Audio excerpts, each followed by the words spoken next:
The Fantastic Flying Books of Mr. Maurice Lessmore by W.E. Joyce. Maurice Lessmore loved words. He loved stories. He loved books. His life was a book of his own writing, one orderly page after another. He would open it every morning and write of his joys and sorrows, of all that he knew and everything that he hoped for. But every story has its upsets. One day, the sky darkened. The winds blew and blew. Everything Maurice knew was happening. Even the birds of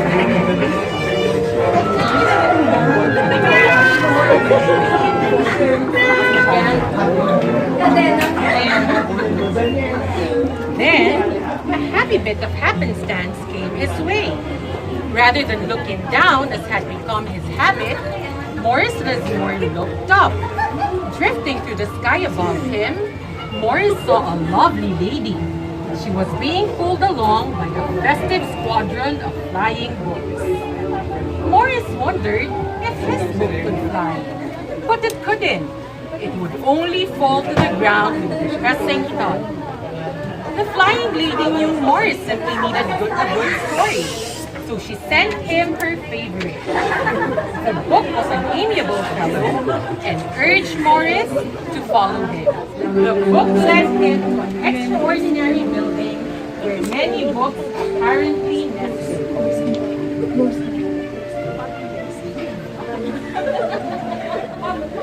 The mysterious and inviting picture he had ever seen. It was filled with the fluttering of countless pages, and Maurice could hear the faint chatter of 1,000 different stories, as if each book was whispering an invitation to adventure. Then, his new friend flew up to him and landed on his arm. It held itself open as if hoping to be read. The room rustled to life, and so Maurice's life among the books began.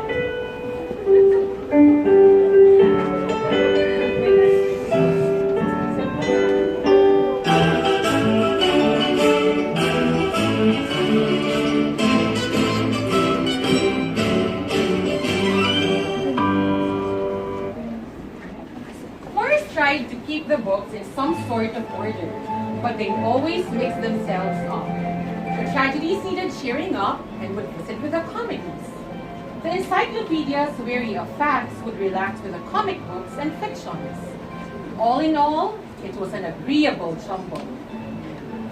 Maurice found great satisfaction in caring for the books, gently fixing those with fragile bindings and unfolding the dog-eared pages of others.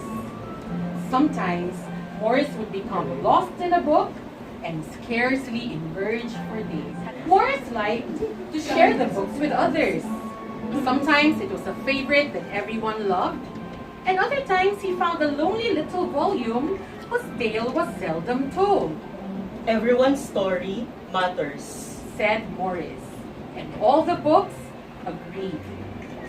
At night, after all the stories that needed telling had been told, and everyone had settled down to their proper places on the shelves, the great big dictionary would get in the last word. What do you think is that word?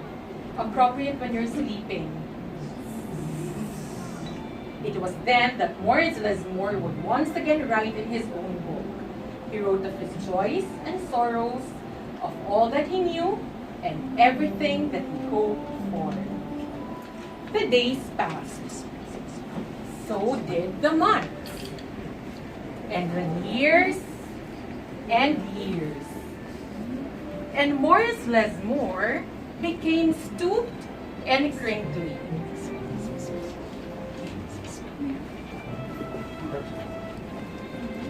But the books never changed. Their stories stayed the same. Now, his old friends took care of him the way he had once cared for them, and they read themselves to him each night. Then, Then one day, he filled the last page in his book. He looked up and said with a bittersweet sigh, I guess it's now time for me to move on. the books were sorry, but they understood. Morris put on his hat and took his cane. As he went to the door, he turned and smiled, then waved goodbye. I'll carry you all in here. He said, and pointed to his heart. The books waved their pages, and Morris Lessmore flew away. And as he flew, he changed back to the way he'd been that long ago day when they'd all first met. The books were quiet for a while. Then they noticed that Morris Lessmore had left something behind. It's his book! Said his oldest friend. Inside was Morris's story, all of his joys and sorrows, all that he knew, and everything he hoped for. Then the books heard a small, expectant sound. There in the doorway was a little girl. She looked around with wonder. Then something fantastic happened. Morris Lessmore's book flew up to her and opened its pages. The girl began to read. And so, our story ends as it began, with the opening of a book. The end. We hope you enjoyed that story. Thank you very much. Very good.